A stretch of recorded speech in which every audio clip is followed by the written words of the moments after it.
Okay, crackpots, let's get cooking!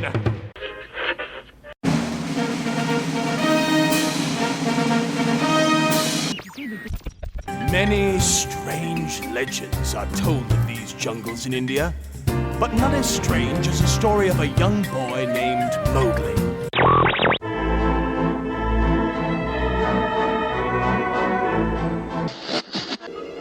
And now, senors and senoritas, please place your eyes into the center of the room that is.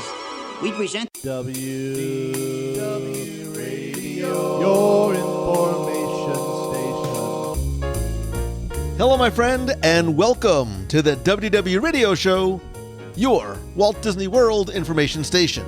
I'm your host, Lou Mangello, and this is show number 636. And together each week, we're going to celebrate the magic of the Disney parks, movies, and more as I take you from the parks to the screens and everything in between here on the podcast, my weekly live video on Facebook every Wednesday night, community, books, audio tours, blog, and more. Please be sure to subscribe to the podcast in Apple Podcasts or Spotify and find everything else at WDWRadio.com. So this week, I sit down with Mike Brassell, the voice of the Tomorrowland Transit Authority PeopleMover and Living with the Land attractions in Walt Disney World, to discuss the process, and I think the pressure, of being the voice of beloved attractions in the parks. We'll also discuss his career at Walt Disney Feature Animation, working with Roy Disney, his cameo appearance in the Disney animated short film John Henry, and working at the Magic of Disney Animation building at the Disney-MGM Studios. Mike also talks about composing the musical score for Space Mountain and Tomorrowland, alongside Michael Giacchino's score for the Disneyland version.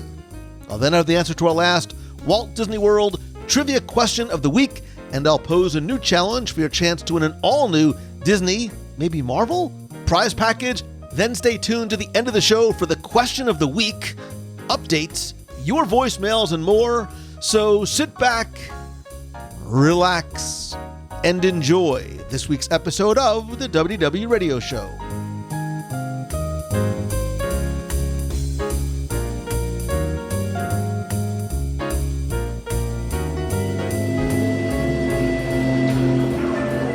Welcome to a voyage of discovery and awareness of the richness, the diversity, and the often surprising nature of living with the land. Our journey begins as dramatic and sudden changes are sweeping over the land. The approaching storm may seem violent and destructive to us, but to nature, it's a new beginning in the cycle of life. Oftentimes, those who help make the magic we know, love, and enjoy in the Disney parks and on screen are people whose names we might not instantly know or recognize. But in my continuing effort to highlight those individuals off-screen, backstage, in the studio, at their desk, and often behind the scenes, I want to introduce you to a person of many talents, to say the least, and one who wears many hats. He is a composer, animated, voiceover artist, and much more. He is Mike Brassell. And Mike, I want to welcome you to the show. Hey, thank you so much, Lou. I appreciate it, honestly. So thank you for that. Like I said, you have worn many, many hats and are a man of many talents. You have such an incredibly gifted and talented career through so many different parts of the Disney company and the parks and the movies. I almost don't know where to start, but I think like any good story, we need to start at the beginning. And when I say the beginning, like I literally in the beginning of your early childhood, because literally from the time you were born, you were instantly surrounded by some of the greats in their field, or in this case, in their sport. Yeah, what a great transition. Yeah, absolutely. 3 days, as a matter of fact, before I was born, my father was in the ring with George Foreman, and he was fighting him. He was a professional fighter, my dad was, and had a great career. And I was just proud to be a part of that whole thing, just being part of his family, of course. He didn't win that fight, unfortunately. He talked to us about this, my brothers and I. He was fighting him, doing great, as a matter of fact. And then he said Foreman brought down like this roundhouse on his forehead, knocked him to his knees. He wasn't knocked out. He was just stunned for a bit. But his trainer, knowing Foreman, he's like, no, I'm going to throw in the towel. So he literally threw in the towel. My dad did not get a chance to finish the fight. It was all good, or just part of his career. But that was me at 3 years old. My dad was in, was it Texas, fighting for him, and it was fun. And of course, he goes on to fight and spar with Muhammad Ali. And this is my world of sports. I don't know if you remember the ABC's opening logo with the was it the skier that just kind of tumbles off? Yeah, I remember that. And my dad had an exhibition fight. All my brothers do, as a matter of fact, where he had a 7-round exhibition fight with Ali, because my dad was just speedy, worked with Angelo Dundee, Ali's trainer, and just was working with him fighting. My dad was really, really awesome, had a great career. So I'm really proud of him. And yes, you're right. He was among the greats. And I'm just so proud to be a part of that whole legacy.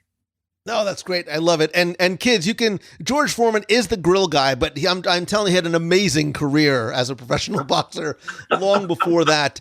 But let's sort of get to your story and how your story begins, because especially when you talk to a lot of voiceover artists, these are the kids who were doing voices in school and were the class clowns and sort of trying to imitate and mimic so many of the voices they saw on screen. How did all of this start for you in terms of your childhood leading into what became your career?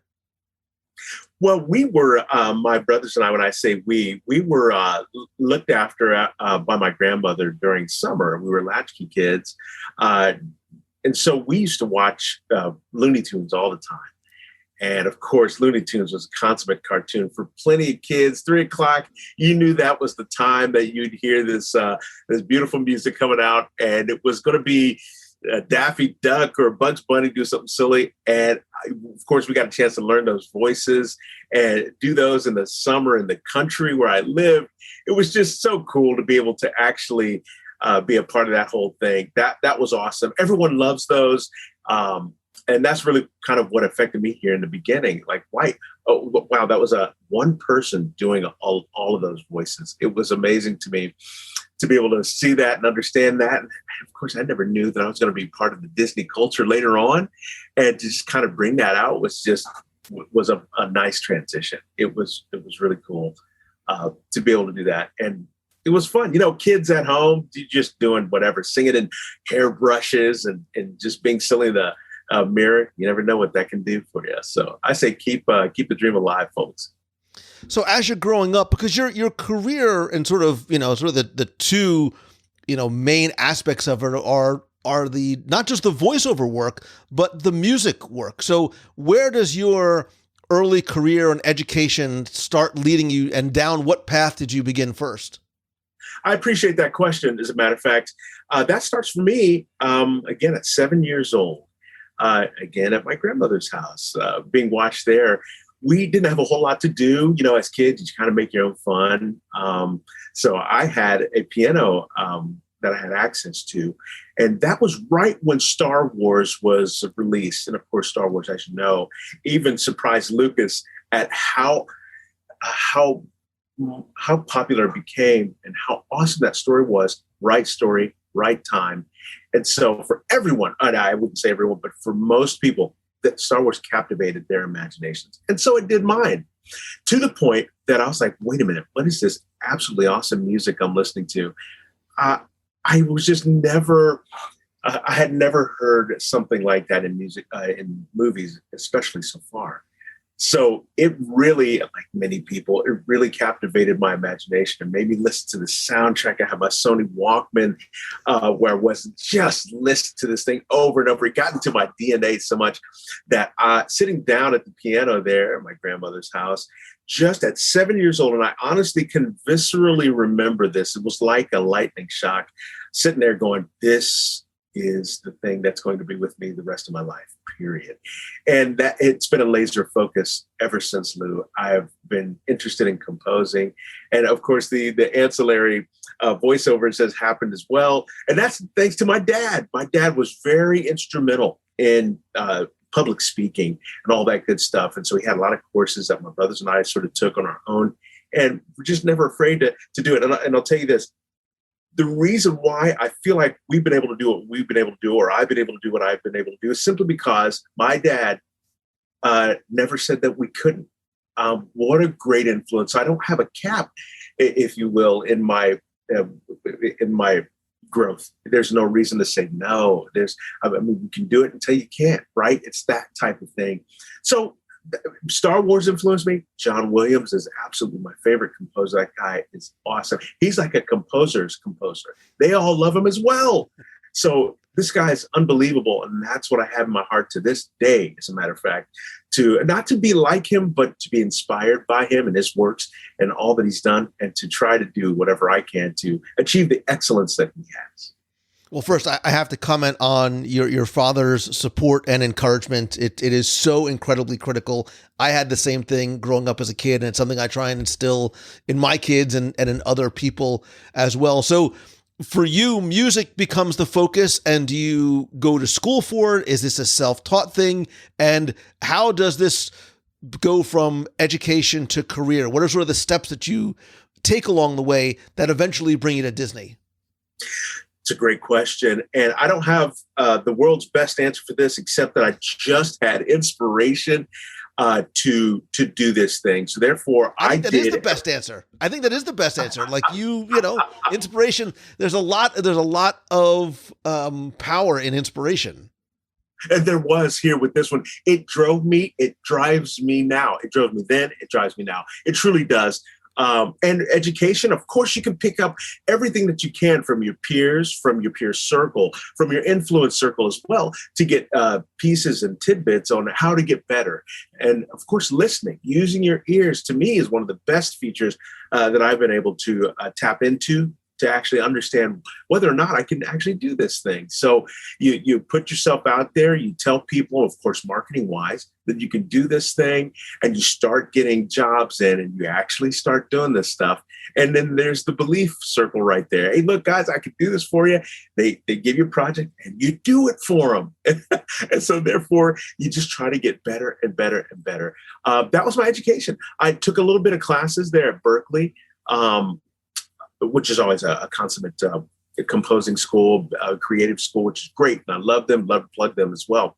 But really, it's all just by ear and just natural practice, I guess, just doing it. And that's the best advice I have.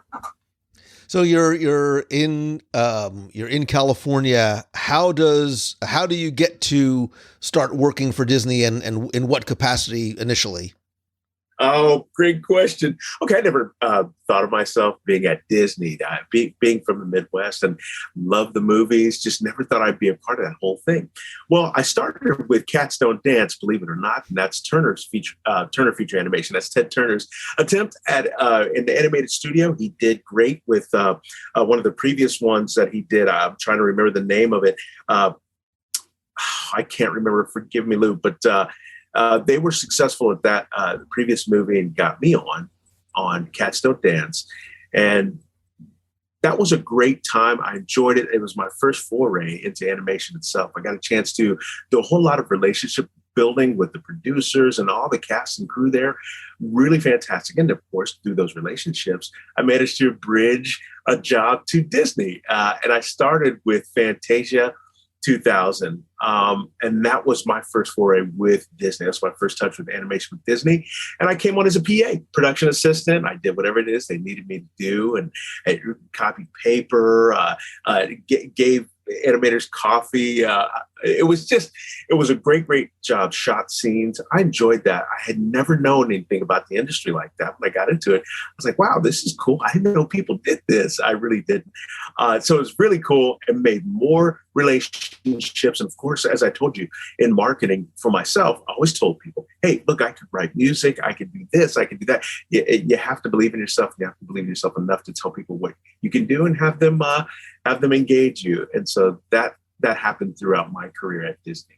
So was the idea to let me get my foot in the door, and at some point I will be able to show them what I can do from a music perspective and start writing music for movies?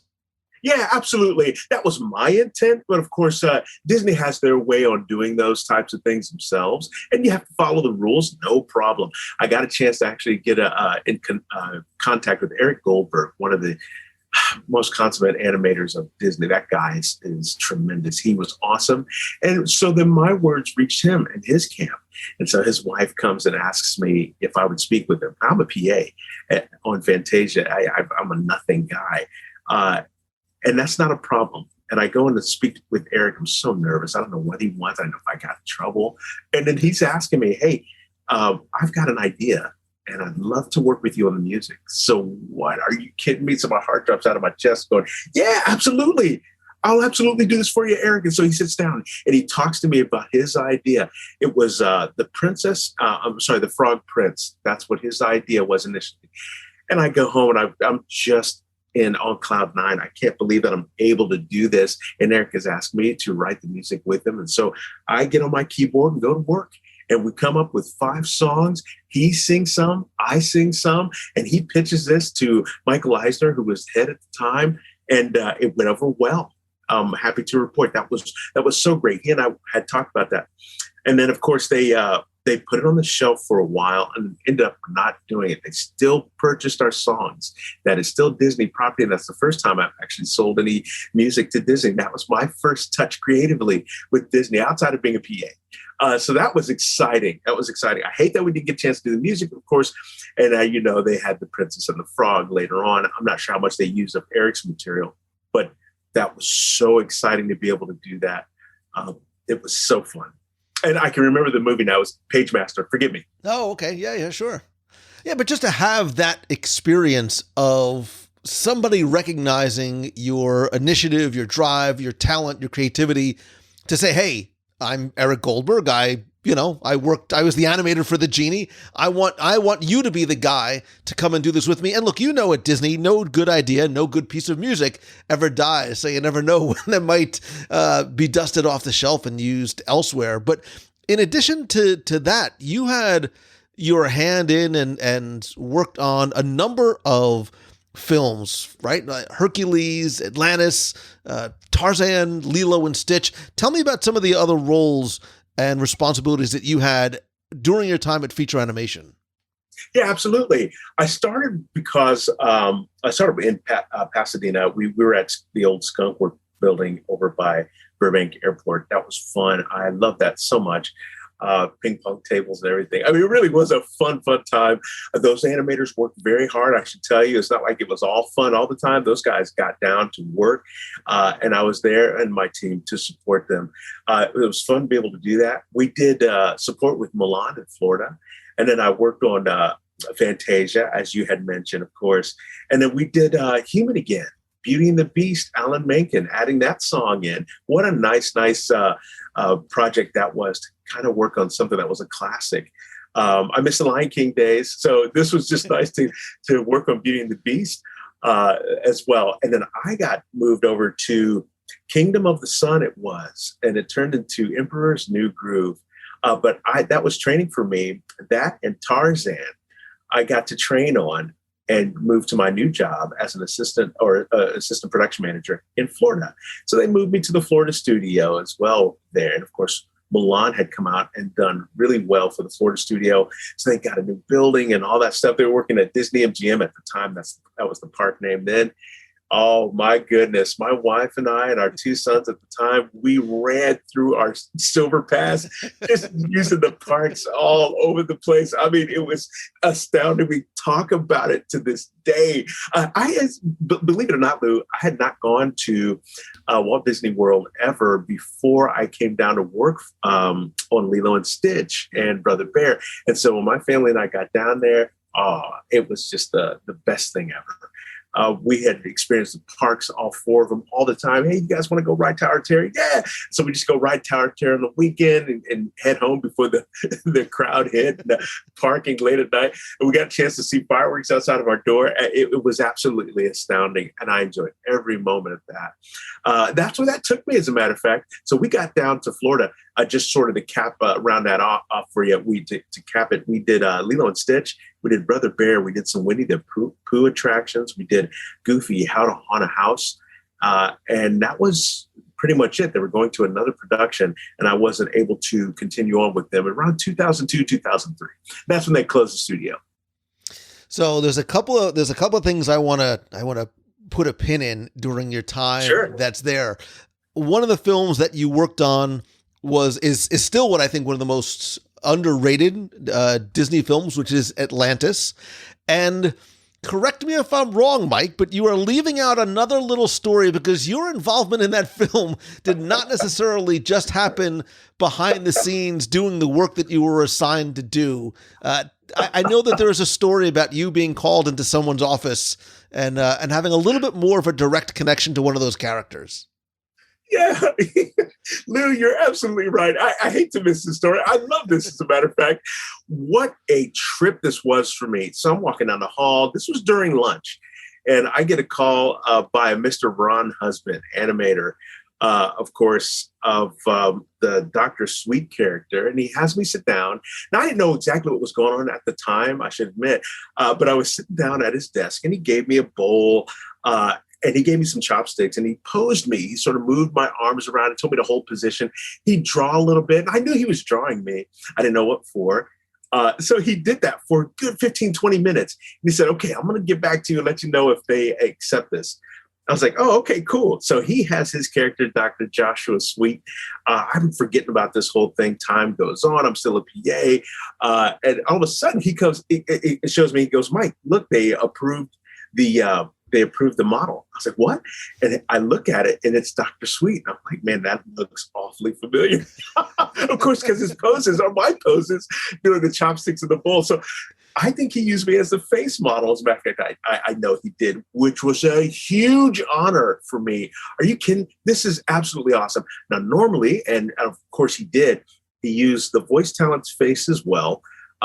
Mixed in with mine too. So I'm one of the bases for the face model for Dr. Sweet. And my kids love that story. Of course, we started collecting Dr. Sweet everything. Right. We got the little dolls, and we got the cookies, believe it or not. Kids, it's Saturday night. We're watching Atlantis again. Let's go. Absolutely. But what a tremendous thing. And that followed me, as a matter of fact, through John Henry. I'm actually the preacher. Right when John and Polly get married, you'll see a bald character, a preacher, and glasses. And of course, I'm wearing glasses now. That was me then. And then, of course, they did that with Cobra Bubbles as well for Lilo and Stitch. So how awesome is that? I'm very honored to be indelibly etched in Disney's films, including Eric Goldberg. That's one thing that I wanted to share also on Fantasia. I'm one of the characters that in a black suit. I'm one of the characters in the subway that sort of stumbles out. And I know this because Eric's wife had told me about that. And that was awesome. That was awesome. So I'm proud to say that I'm in 4 movies, 4 animated features with Disney. And that just makes me so happy. That's great. And we'll get to talking about legacy and being indelibly a part of not just what's on screen, but something that guests continue to experience today. But you were there during this time, this very interesting time in animation, certainly here in Orlando. I remember as a kid going through the backlot tour and being able to look down into the fishbowl, as it were, and watching those animators at work, being fascinated that this park was more than just a theme park. It was a place where that movie magic that I love was literally getting made right there, and we were able to see that happen. But when they closed the studios, and I remember speaking with Tony West when Dream On Silly Dreamer came out, which chronicled the story of what had happened with the closing of the park. And there's so much to that too, sort of that idea that so much was being captured along the way, not expecting this to happen, but that there was all this documentary archival footage that you were able to refer to. But tell me about what that whole process was like, from remembering when it happened, when the announcing of the closing of the studios happened, and then moving over to Dream On Silly Dreamer. Absolutely. Absolutely. We had heard about that a little while ago. We weren't sure it was going to happen. So Dan Lund and I worked with Tony West. They were both in Florida. They were fantastic individuals. I love them to this day. And they were talking about having that archival footage and wanting to do something with it.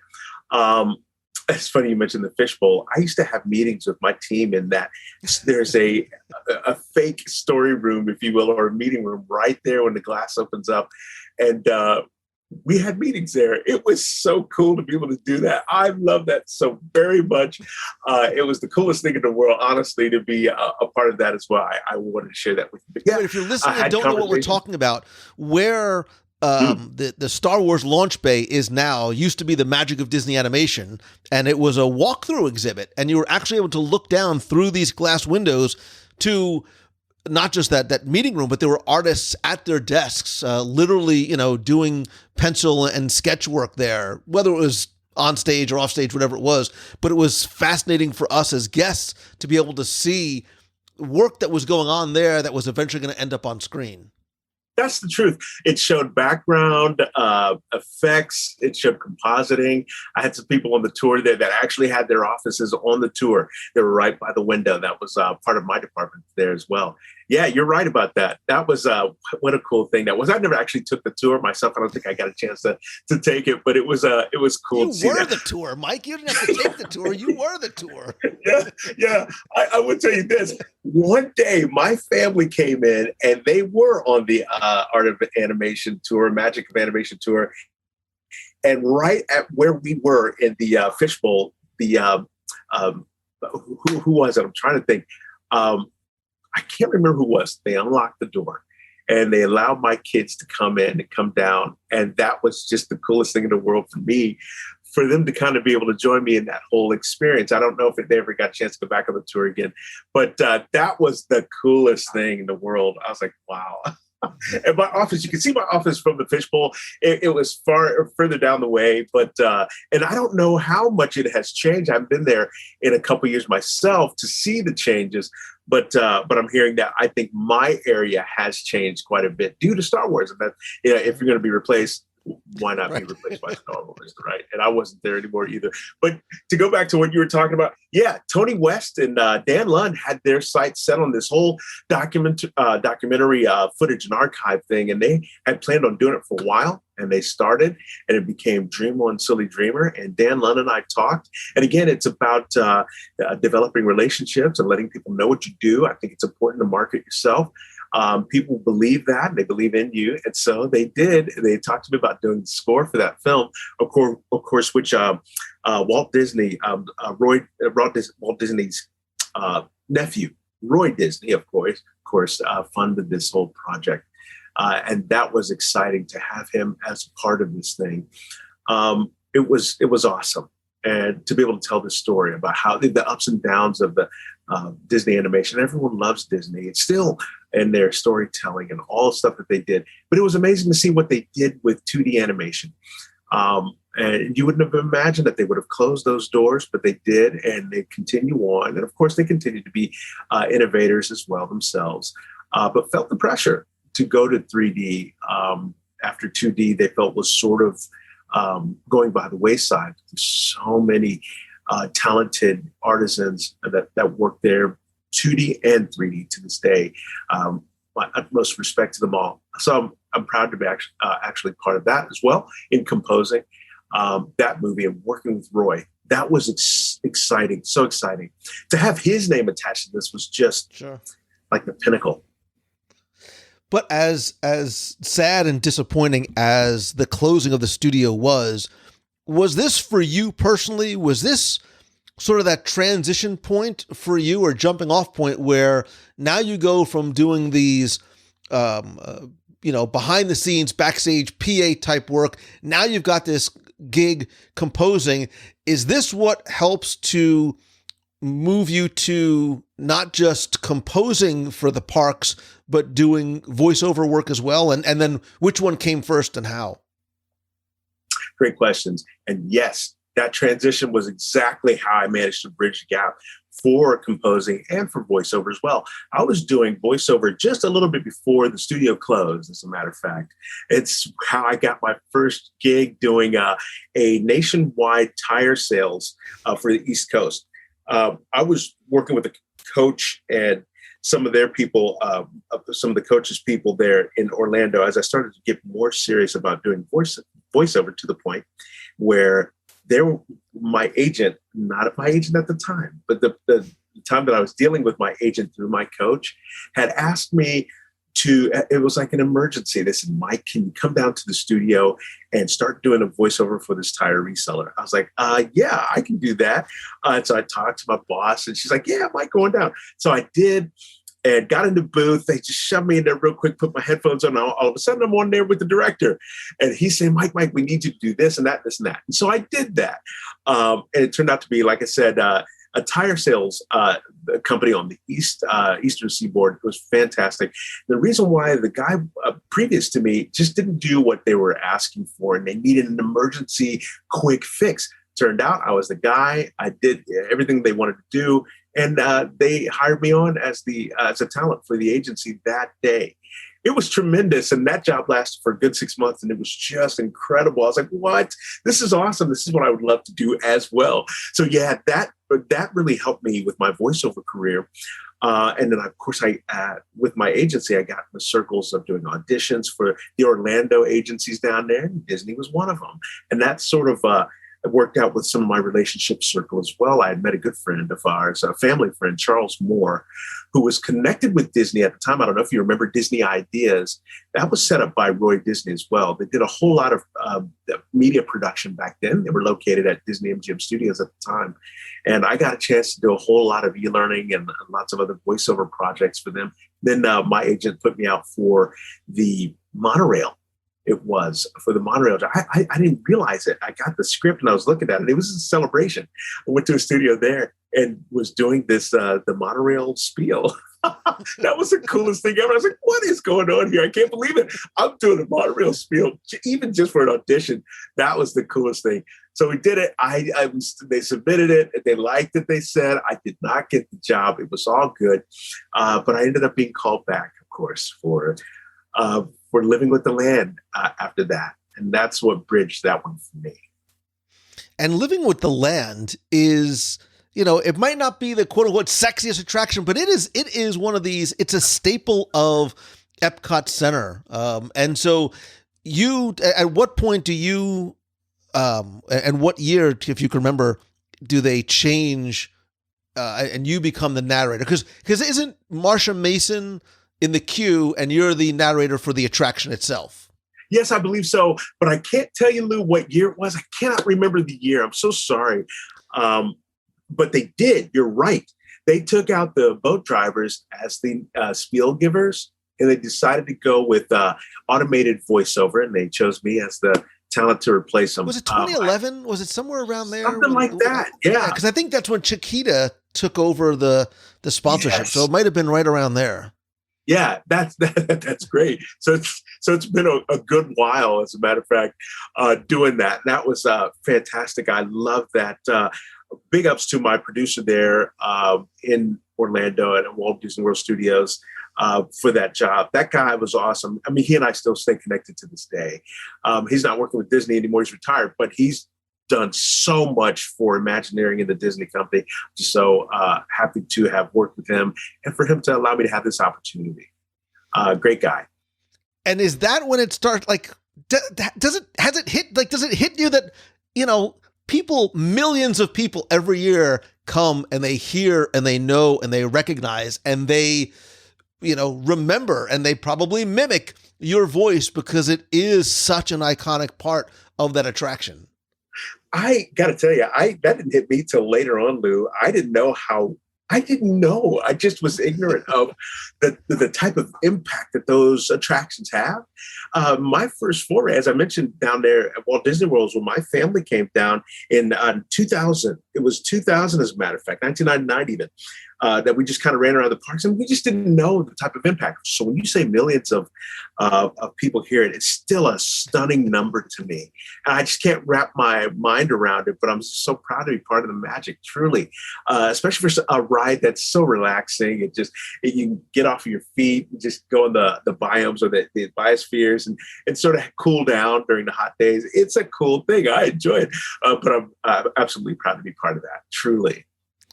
So listen, we need to get to the, 800-pound gorilla in the room, because while Living with the Land is wonderful, I will tell you that I am not the only one that you are the voice of the one attraction that when I go to the parks, I make sure that I ride over and over again. We all know the narration. We all try and do the voice. But when you are the voice of the Tomorrowland Transit Authority, PeopleMover, call it what you will, there's a lot of gravitas to that, because you are not replacing, but you are following in the footsteps of a Jack Wagner and a Pete Renaday. Tell me how you get this gig, and do you recognize at the time just how beloved and how important this attraction is to Disney enthusiasts? Great question again. You're talking about consonant Disney voices. These guys are awesome. Jack Wagner, Pete Renaday. I don't know if I would ever question to dare to follow them. It's just what happened to me.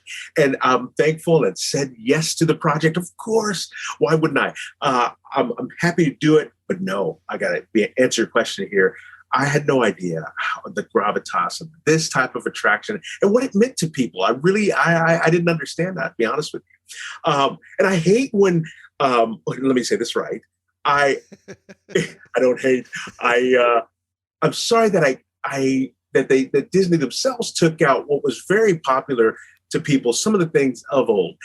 There was nothing I could do about it. They gave me a script, and of course I went and auditioned and did the job itself. And of course I would do exactly what they're asking for me to do. They accepted the work and they put it in now, and it's the TTA narration. I'm so happy to be a part of that. I really am. And by the way, I was sweating. I got to tell you, Lou, I was sweating bullets because this last year, of course, everyone understands the pandemic is coming to an end, and that's great. And they had taken the ride down, and I didn't know if I was going to be the narrator coming back. I just didn't know what was going on there. And then I saw, believe it or not, I saw a video on YouTube. They were like, hey, the TTA is back open. No writers, but it's back open for testing. And it was my voice. And I was like, yes.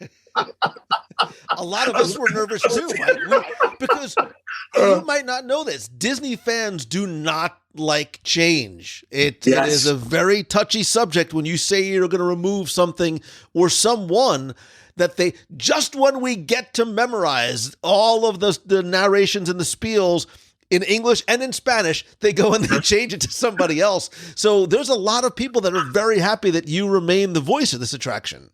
Oh, I'm so glad to hear that. I too am happy.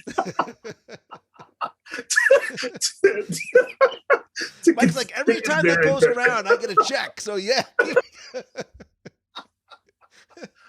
Royalties are nice. I got to say, I do appreciate being a voice of an attraction that's so beloved. But it's still, again, for me, it still is. I just can't believe how many people listen to it per year. I'm not even going to try to calculate it. I'm just happy to be the guy that they chose. I really am. And when they decide to change it, they decide to change it. And it's all good. And I had a fun ride. I enjoy it.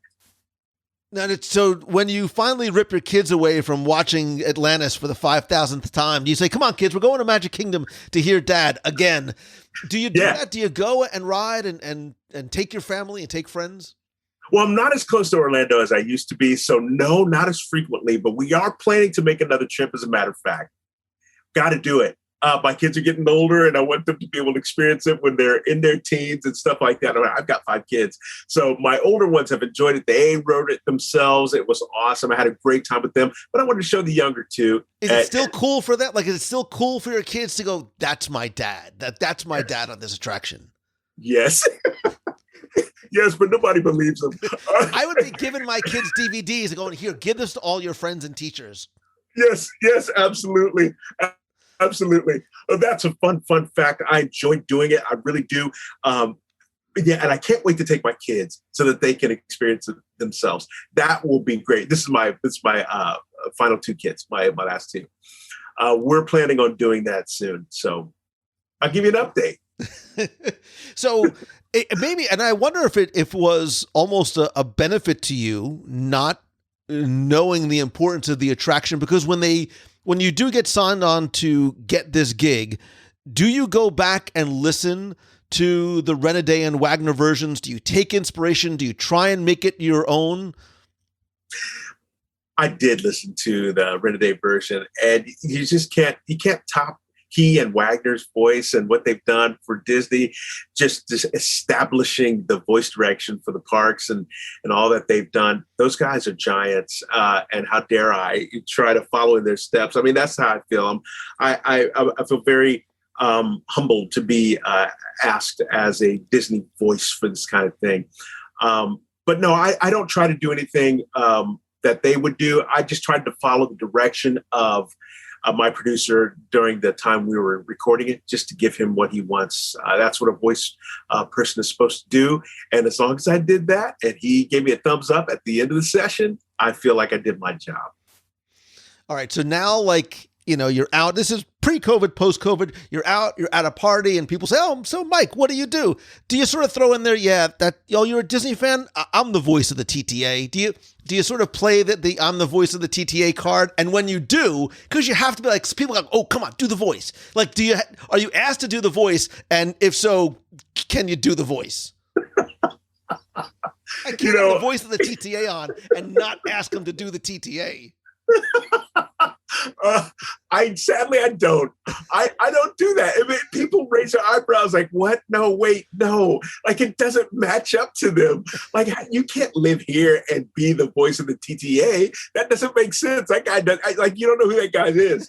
That's the way I felt in my history of revealing that I'm the TTA guy. So no, I have not done that. And by the way, that voice they have asked me to do for the TTA is a little higher than how I normally speak and how I normally project. It's you never know who you might see. It's that kind of thing. And I had to do that the whole time. So I don't know if people can put that together. You know what I'm saying? I should trust people more than I do. And maybe I'm a little embarrassed, but no, I don't usually do that. It's because it's met with eyebrow raises. Like, what? That doesn't make any sense. I think that's the way I feel about it. Yeah, because it is very different in the previous incarnation, and I'm going to totally butcher it, but you had that very sort of deep welcome aboard, TTA travelers, whether you're a humanoid, robot, and where you are is a little bit higher, it's a little brighter, it's a little bit more upbeat, and I think, maybe even for younger kids, like more inviting and welcoming and friendly. Yes. That's what they asked for. They asked for a younger, higher voice, and they asked me to do it, and that's what I came up with. They're like, yeah, we like that, so I'm going to stick with it. If that's what Disney likes. Well, I'm now going to stalk you at the TTA, and I'm going to ride with you and be like, "Come on, do the voice," and I'm just going to hand you the script. Let's do it. Well, I'll be there. Are there any, having worked down here and gone to the parks, have you ever gone to an attraction and go, "Oh man, that's the one. I hope someday they call me and ask me to voice over this attraction"? What is the dream attraction for you? I got this question before, and I would never want to replace her because she's awesome, but it's Dame Judi Dench for Spaceship Earth. I love that attraction. I think it's so cool. Again, it's one of those, where you can get in and sit down and cool off and go through this whole history of the Earth. I think that's so cool. She does it well because she's just astounding as a person and as an actor. She's awesome. But I would love to do that. I would love to do that. I think that's cool. You never had sort of prior experience hearing any of the other, you never heard Jeremy Irons or Walter Cronkite on the attraction? We did hear Jeremy Irons on there before. Absolutely, I did. And I loved it as well. Of course, that's Scar. And you go, "Hey, what?" But it works. His voice is cool. So you are now the voice. You are the voice. As far as I'm concerned, Mike, you are the voice of Tomorrowland, right? Because that is the Tomorrowland attraction. This actually leads you to remain in Tomorrowland a little while longer, but not doing voiceover work. Correct. And that was really odd to me.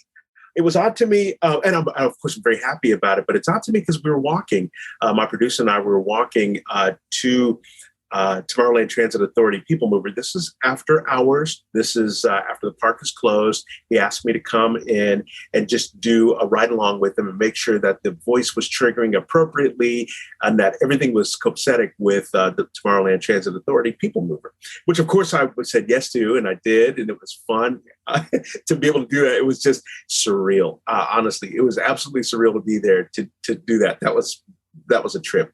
And then he asked me, he said, hey, do you write music? Can you write music? That was the question. Can you write music? And no matter what, the answer is going to be yes. Yes, I Come can. on now, Even Lou, if I need to go home and learn, yes, I write music. Oh, you have to say yes. Come on. This is Disney. They're asking you, can you write music? You clearly know that there's something coming up potentially if you say yes. And so I did.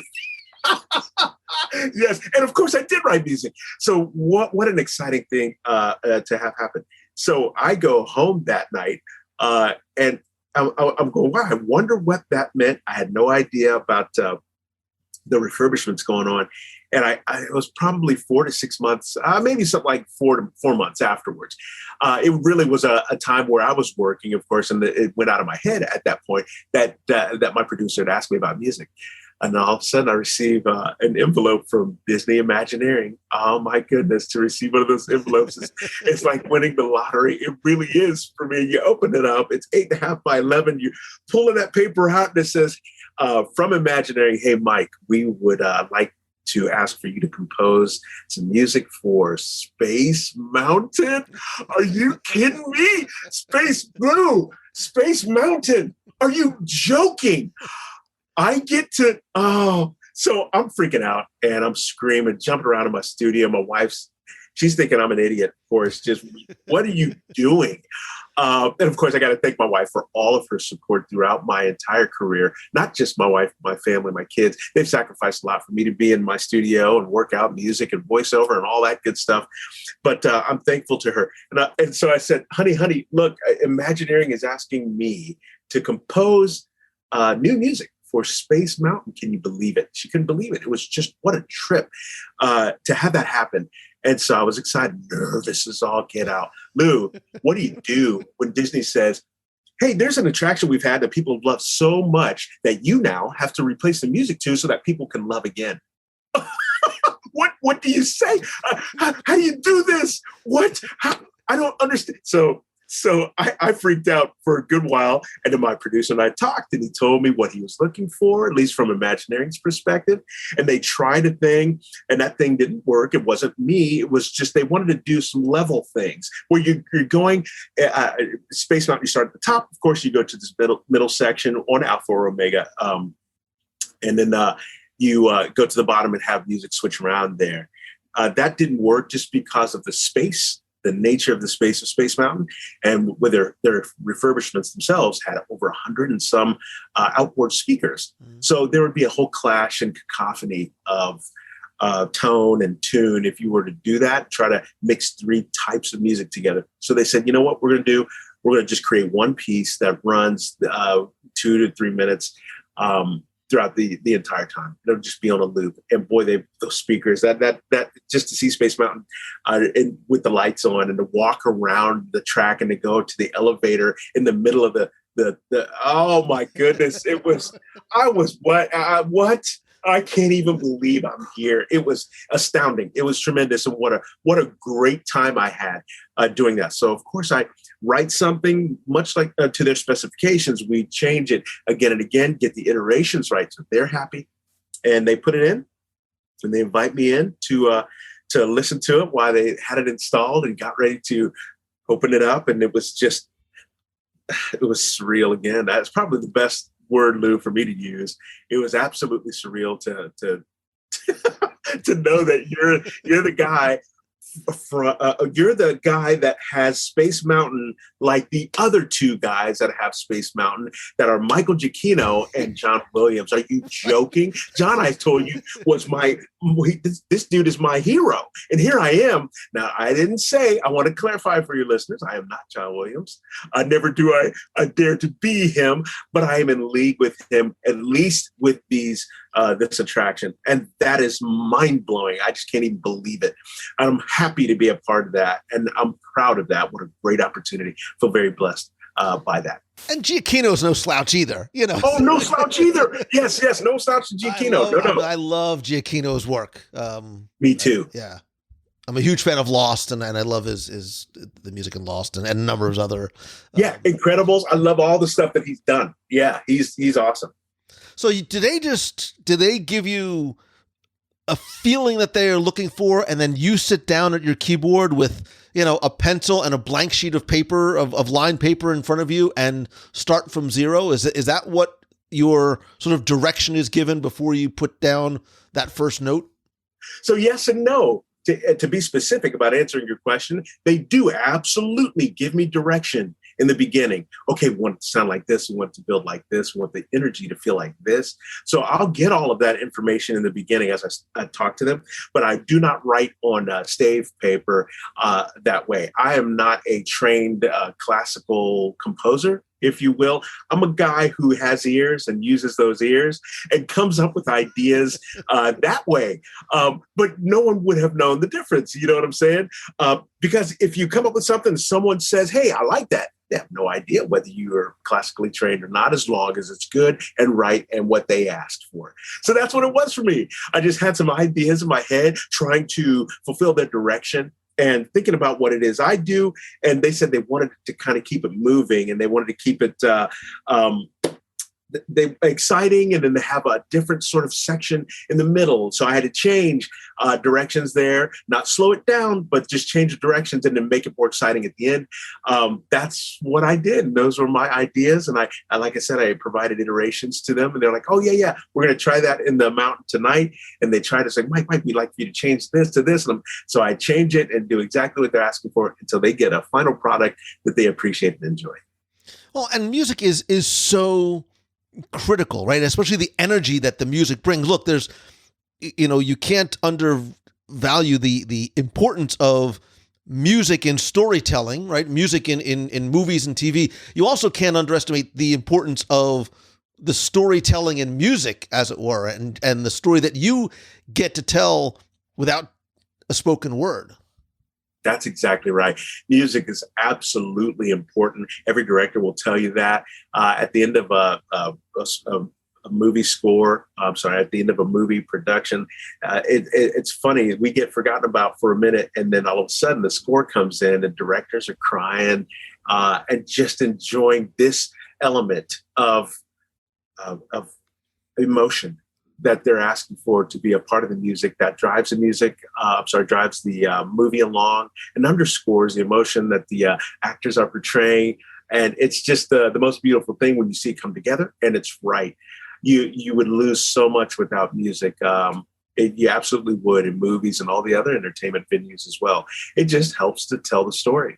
It's a great companion. And when done right, a la John Williams, boy, it can just take it over the top. And I love that. I love when it's done right. I love when you love the music to an attraction, because it's another element you can enjoy outside of it as well. We started off talking about inspiration and legacy. And what I love about your story, Mike, is that's what I think you are, right? Because you are living proof that in order to pursue a passion for things like music, you don't have to go to Juilliard in order to do it. You can go on eBay, get yourself a Moog synthesizer, and listen and write and learn on your own, and might be able to sort of do the same type of things that you've done. Take that passion and turn it into something that you get to do every day. Absolutely.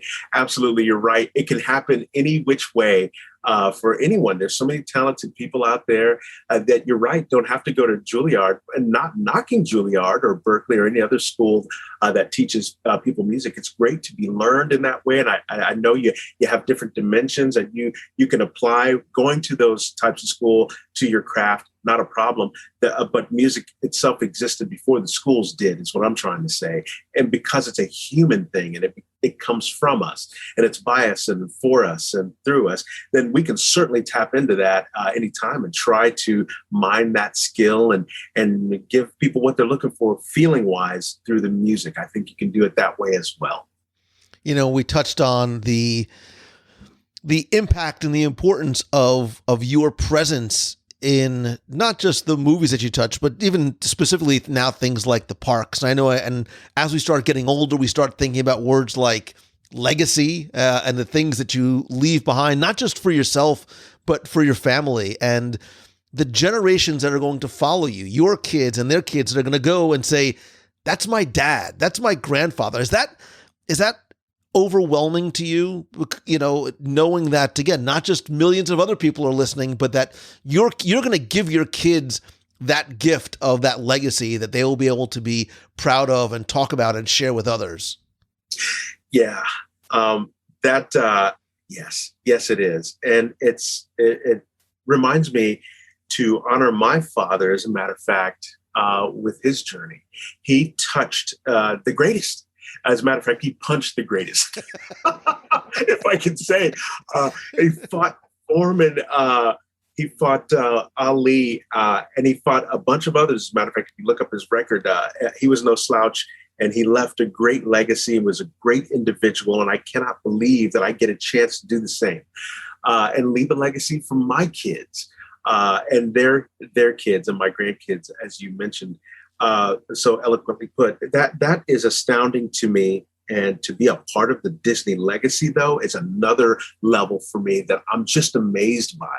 Just coming from, like I said, the Midwest, not knowing much about Disney movies, except that I enjoyed them. I didn't know I was going to be a part of that whole world. Sorry, Ariel. But I didn't know I was going to be a part of that whole thing. And I am. And I'm such a part of it. I'm very happy to be in that place. Very blessed. And I'm very glad that my kids can have something they can look back at and say, man, Dad did some cool stuff. That makes me very happy because I know how proud I am of my father. So yes, absolutely. I couldn't have asked for this. I don't even know how I got here, Lou. I mean, I know how I got here, but honestly, I don't even understand the connection. But I'm very proud of it. I'm very thankful to those who have helped me along the way. And in maybe paying that forward then, in being thankful and being grateful, do you have advice for somebody who's listening, and I'm going to say it, man, I'm going to put it out this way, that wants to be the next Mike Brassell, whether it's classes, exercises, Disney films they need to watch? What's a bit of advice that you would give to somebody that wants to sort of follow in similar footsteps? You know what I would say? I'd say, first of all, don't be afraid. Do not be afraid.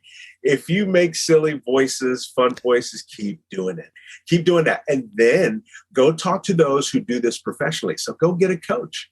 Go get some more knowledge. Figure out what the industry is like, what they do, what they want, what they don't want, and follow those steps. Stay away from the minefields that other people have gone down, and go get a coach, and they can help take you along the path that you won't blow up, and you might see some success. I can't guarantee anything more than anyone else can, but I can tell you that there is a path that does work. Disney's always looking for voices themselves. Disney character voices is an absolute institution in Disney. They're looking for people all the time. So are you the right one? Can you be the right one? I think you can with the right knowledge, with the right direction. Certainly you can be. And not just, for voiceover, but for music as well. Listen to the greats, use your ears. Again, test it against your peers who are in that industry. It's an easy thing to do. Just start working on it and just start believing in yourself, doing it, change, adapt, grow, and get better. I love it. All right. So because, listen, I would be remiss if I didn't ask you, favorite Disney movie? I got to say The Lion King, Lou. I've had a long time to think about which one, and I can skip back and forth because there's some fun ones, no doubt. But I got to say The Lion King, and the reason why is because it's such a great redemption story. That's what I love. I love that so much. It's everlasting, that kind of theme. It's so good. The movie itself is good. It's emotional. It's everybody understands it. And of course, it's a father and a son kind of thing, and I absolutely relate to that too. So it's awesome. All right, you're the music guy, so your favorite Disney song? Ooh, favorite Disney song. Wow. Okay, I've never been hit with that one before. You'll have to give me a minute on that. Ooh. Okay. I think I got it. This one sticks in my head, and it's Hercules. What is the song he sings? Go the Distance? Yes. That's it. Man. Go the distance. Come on. That's it. I love the messaging in that one so very much. I love that. I just think that it's an awesome tune, awesome lyrics. I love that song. Excellent. Listen, man, I absolutely dig the genuine passion, the enthusiasm. I can hear it in your voice. I can see it on your face, and I love that. And that's why I'm so happy to be able to share your story with other people. Tell the people who are listening where they can find you, if to either your website, social, etc. Absolutely. Now, I'm not a huge social guy, but I'm on Facebook. You can check me there. You can check me at Highly Orchestrated Music. That's Facebook, of course, as well. I do have a MikeBrassell.com there's no slash. See, I'm terrible. MikeBrassell.com website. Don't go there. There's nothing there yet. It's still under. It's under. It's the worst plug ever. Here's my website. Don't go there. Whatever you do, don't go to my website. See, I told you I can't do this well. I need someone to help me with this.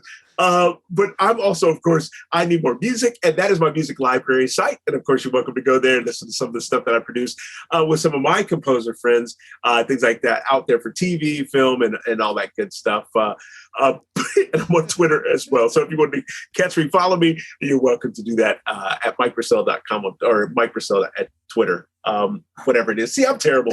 No, I need help. Somebody help me. I'll put links in the show notes, and when I share it out, I'll share all your social and the I Need Music too. So. See, I write music and do voiceovers. I don't do marketing. What? Well, Mike, I really enjoyed our conversation. I will tell you, as a Disney enthusiast, as someone who has enjoyed your work in the attractions and both the narration and the music, I appreciate you, man, and as does my family. And I appreciate your time tonight sharing your story with me. Are you kidding me, Lou? I appreciate being on your show. Honestly, this is awesome. I love talking about this. I don't do it that often, but I'm very proud to be a part of the magic. And when I get asked to, I'm happy to be able to do this just because what a blessing this opportunity has been. I'm happy to talk about it. It's awesome. And I'm thankful to Disney for them to say yes to me for this stuff too. So I'm happy. This is cool. And Mike, look, they will kill me if I don't ask you to give me a little bit of PeopleMover. Welcome aboard the Tomorrowland Transit Authority PeopleMover, your quiet and carefree highway in the sky. I remember, I memorized it, and Mike hasn't, but... Okay, wait a minute. So I gotta have it here somewhere. I know I do. Let me see. I want to get it for you. I want to do this for you. PeopleMover. Yeah, I have it. I know I do. Turn off Atlantis for 5 minutes and pull up the PeopleMover script. Yes, I do have it. Give me just 1 second. I promise you I'll pull it up here. Your highway in the sky. Yes, I do have it. I was nervous that day too. Wow. But that was fun. That was fun doing that. And I had so much fun in the studio recording that. The PeopleMover is the perfect vehicle for people watching. That's it. That was me, not Mike, just to be clear. You did a great job. Welcome aboard the Tomorrowland Transit Authority PeopleMover, your quiet and carefree highway in the sky. We invite you to sit back, relax, and enjoy your Grand Circle tour of Tomorrowland. I love it. It's like being there. It's just like being there without the oppressive heat. Mike Brassell, thank you so much, brother. I sincerely appreciate you and appreciate your time tonight. Hey, thank you so much, Lou. This was an honor. I'm so happy to be doing this. Thank you for asking me. I appreciate it.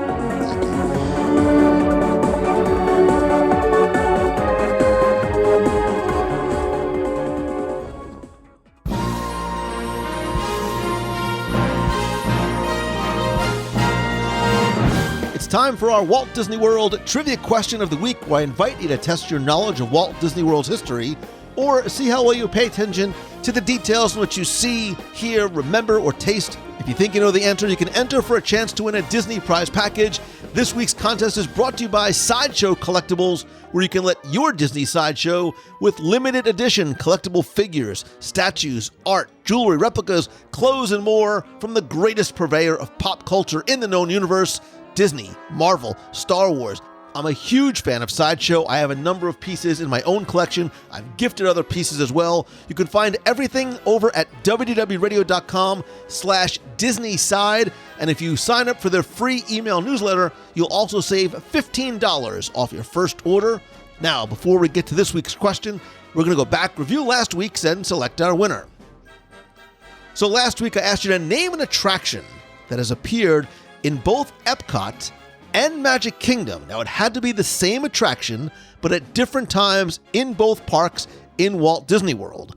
I want to thank the hundreds of you who entered, got this one correct, or once again, were very creative in your answers and knew that the answer was, of course, Magic Journeys. Now, if you remember, Magic Journey was an opening day attraction in Epcot, but it's the only attraction ever to have a home in different locations on property and in more than one park. Because if you remember, Magic Journeys was a 3D show that was originally in the Imagination Pavilion with music composed by the Sherman Brothers, and in February of 1986, the show closed to make way for Captain EO.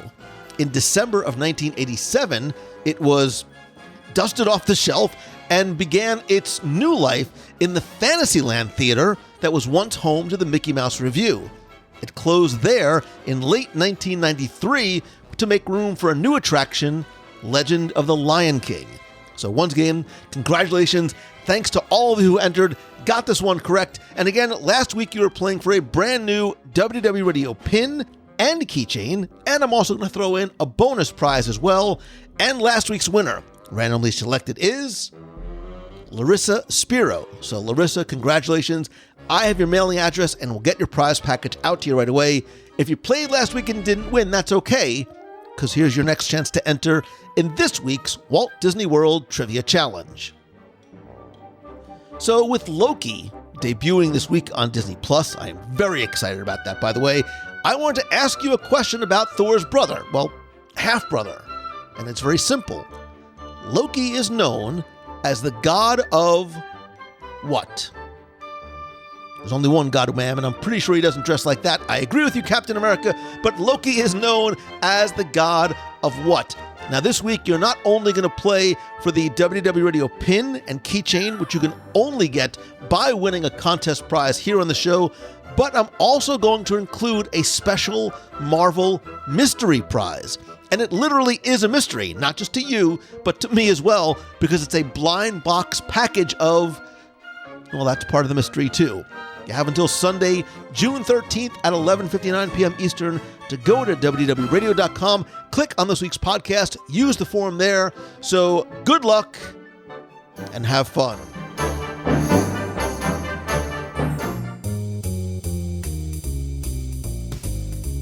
That's going to do it for this week's show. Thank you so much for taking the time to tune in this and every week.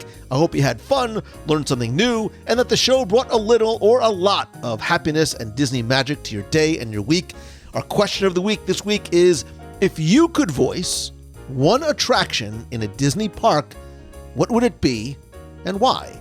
I'll post this question in the Clubhouse. That is our community over on Facebook, where you can be part of the conversation by going to www.radio.com/clubhouse. You can also, better yet, show off your voice. Call the voicemail at 407-900-9391. That's 407-900-WDW1. Let me know what attraction you'd like to voice, and if you want to send me a little bit of an audition, you can do that as well. You can also connect with me on social. I am at Lou Mangello on Instagram, Facebook, Twitter, LinkedIn, Pinterest, and be sure to like the WDW Radio page on Facebook at facebook.com/WDW Radio. Turn on notifications so you don't miss a thing, including our Wednesday night live show every Wednesday, 7:30 p.m. Eastern at WDWRadioLive.com. We talk about this week's show, what's news in Walt Disney World and the Disney parks, Marvel, and Star Wars. I share my top 5 live, where you are part of the creating of the list. We're also going to do 20 questions contests, lots more. Our Disney Plus pick of the week, which is obviously going to be Loki. Again, every Wednesday, 7:30 p.m. Eastern at WDWRadioLive.com. Speaking of Loki, I invite you once again to please join our spoiler support group at WDWRadio.com/spoilers. This is a fun, safe place, unless you don't like spoilers, to talk not just about Loki, but anything on Disney Plus or coming out in the movies. Again, WDWRadio.com/spoilers. Speaking of Loki, by the way, please check the WDW Radio blog at WDWRadio.com for something that I share about Loki from my childhood that ties in to the Disney Plus show and Mephisto. Anyway, speaking of Marvel, also don't forget that we still have availability on our Marvel Day at Sea cruise, February 5th through the 10th on the Disney Magic out of Miami. By going to www.radio.com/Marvel Cruise, you can find out more. And if you can't make it in February, that's fine, because we are going to also go on an inaugural cruise on the Disney Wish, June 20th, 2022, for 4 nights.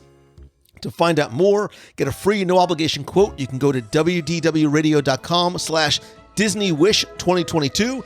And by the way, if you can't make June 20th for a variety of reasons, stay tuned, because we are going to cruise again on the Wish as a group in the fall of 2022. Stay tuned for more information about that. I also want to say huge thanks and a long virtual hug to all of the new and longtime members of the WDW Radio Nation family.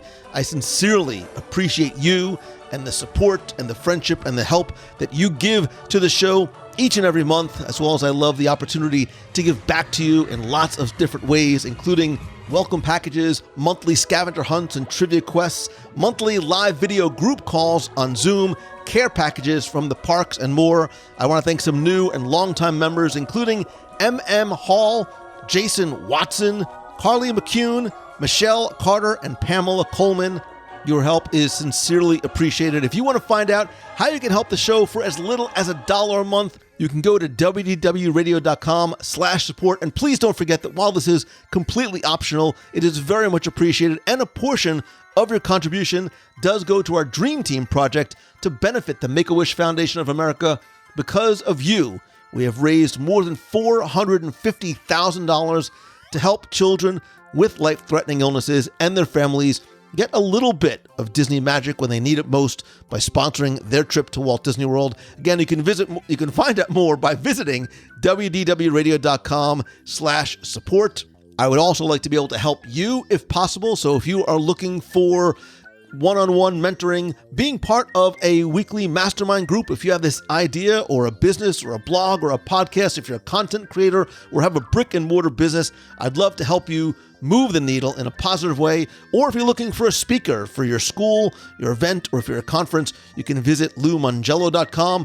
And if and when you are looking to go to not just Walt Disney World or Disneyland or Disney Cruise Line, but any destination in the world, you can go and visit my friends over at MouseFanTravel.com. They are my official and recommended travel provider, and it honestly has nothing to do with the fact that they can get you the best possible prices. They will apply all available discounts, and all of their services cost you absolutely nothing, but it's the level of trust that they have instilled not just in me, but in countless people that I and others have referred to them over the years. They have been my friend, they have been my recommended partner, and it's who I use for more than 14 years. You can go to visit them by visiting MouseFanTravel.com. Tell them Lou sent you. And nice segue, Mangello. Speaking of telling them Lou sent you, all I ask is that if you like the show, please help spread the word. Tell a friend that you're listening, invite somebody else to come and check out the podcast and be part of the community. And if you can, take just a couple of seconds. It's all it takes to rate and review the show over on Apple Podcasts. It is incredibly, incredibly helpful. I want to thank some recent reviewers like Laura Elizabeth 22, who says, "It's my favorite podcast. I've been listening to the show for almost 10 years. I love how Lou is always able to bring the magic of Disney to wherever I am. He has a way that makes you feel like you're part of the family, because you are, as well as getting you excited for your next Disney adventure. Thank you, Lou, for bringing a little bit of magic and joy to my life." And Taylor Fry says, "I'm a long-time listener, first-time reviewer. I've loved the show for years. It's such a great way to stay connected to what's new in Walt Disney World. And Lou's an amazing host. Thank you. I'm also your friend." He's also warm and enthusiastic, and he can't help but be happier listening to this podcast. Taylor, that's exactly what I want you to feel as you listen and when you are done. Laura Elizabeth 22, thank you for your review as well. Again, just search for WDW Radio in Apple Podcasts, or if you go to wdwradio.com/iTunes, it'll show you exactly how and where to do it. Finally, most important, thank you. I love and appreciate you so very much. I hope the show does make you happier, puts a smile on your face, and maybe, who knows, inspires you to be a little bit better and to pay that forward and to choose the good. I believe that we have the power, the ability, and maybe even a responsibility to try and find the good in everything that we do and everyone that we encounter. And if we choose the good, we be the good, there's a ripple effect of positivity that I promise you will impact others in a meaningful way, and it'll also make you feel good about yourself too. Trust me on this one. It's who I am. It's what I do. And I promise you, it has made me a much happier, much more positive person. And I think it will for you as well. I hope that this really is your best week ever. If there's any way that I can help you, please, I mean it when I say reach out and let me know what I can do. I love you. I appreciate you. So until next time, hope to see you on Wednesday. So until next time, see you. Oh, and one more thing. I'm going to be out covering Avengers Campus very, very soon. Stay tuned for more information about when you'll be able to join me live, either if you're out in Disneyland at Avengers Campus or when I'll be broadcasting from Avengers Campus and you can be there with me live. Stay tuned. Hi, Lou. My name is Sherry. I'm calling from New Jersey. I just finished listening to episode number 634 on the podcast about the Beach Club. And I want to tell you, it brought back such great memories from 6 years ago. I decided to splurge for my niece's 16th birthday. So I did book us into the Beach Club. And everything you said on the podcast is true. It is, to me, the number one resort at Disney World. And I hope to be able to afford to go again next year with the rest of the family. But the hotel itself is just so great. Indoors, it is breezy. It is sunlit. It just gives you this great feeling. And as far as outdoors goes, besides the convenience to getting to Epcot and Hollywood Studios, I'm not a water park person, but that Stormalong Bay sold me. It was great. The lazy river, there's just nothing better at the end of a hot park day to go out and float around on that inner tube and have some snacks and a drink. You guys, you and Becky were right on with your assessment of this place. And I just wanted to add how much I enjoyed the show. It brought back so many wonderful memories of that trip where everything just went perfectly. And I want to thank you for your weekly podcast because you are just as bright and sunny as the resort. Thank you, Lou. Bye. Lou, this is Rob from Windermere, Florida. Loved the conversation you had in regard to the pre-shows of Walt Disney World. I got to say, though, I am very surprised and disappointed. How could you possibly forget the Voices of Liberty prior to the American Adventure? It is live entertainment, real, live, honest-to-goodness people you can interact with, and nothing prepares you for the, dare I say, vomitous patriotism that is about to be poured all over you for the American Adventure. Nothing prepares you for that more than the Voices of Liberty. That's all. Have a great day. Good afternoon, Mr. Mongello. This is Brian Wilson from St. Augustine, Florida, sitting here on my balcony over at Shades of Green. My wife surprised us with a little family staycation just to get away for a little bit, just for this Memorial weekend. Just wanted to take some time and reflect and just remember all of our brothers and sisters who what this holiday is actually really all about. So just want to remember that it's not just a barbecue holiday, and that hopefully you guys everybody have a great, safe Memorial weekend. All right, bye. Hi, everybody. It's Elizabeth from Massachusetts.